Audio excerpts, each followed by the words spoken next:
Môj spoločník Ondrej mi v rámci našich väčšných debát o tom, ako si ľudia vážia alebo nevážia prácu iných, poslal taký mail, v ktorom boli len dve slová, že za tablet, a bol tam link, ktorý keď som si otvoril, tak to mi otvorila stránka, na ktorej spoločnosť PVC vyzýva mladých ľudí, a že ak sú kreatívni, tak nech sa zapoja do kampane, ktorej cieľom je rekrutovať na pozíciu daňového konzultanta.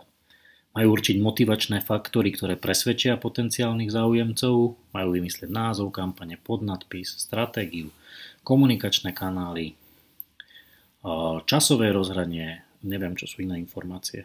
A toto všetko majú tí kreatívni mladí ľudia urobiť za tablet. Normálne ich odmenia tabletom Samsung Galaxy. Výborné. Pozeral som sa na to teda, že čo ten tablet stojí.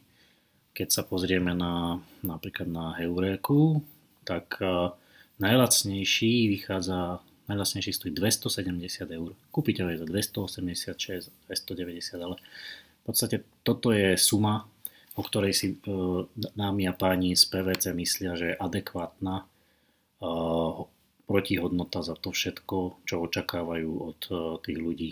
A odmenou má byť okrem tabletu ešte aj to, že môže prezentovať tú svoju kampaň pred manažérmi, ktorí sami, napriek tomu, že vyzývajú tých ľudí, nedokázali podľa mňa určiť motivačný faktor, ktorý by naozaj bol zaujímavý pre ľudí, ktorí takúto veci dokážu vymyslieť.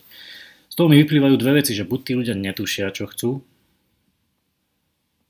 len napísali nejaký zoznam vecí, alebo čo ešte horšie, že si nevážia talent, čas, energiu a know-how ľudí, ktorých oslovujú a ktorí toto zadanie by reálne vedeli urobiť. A to je smutné.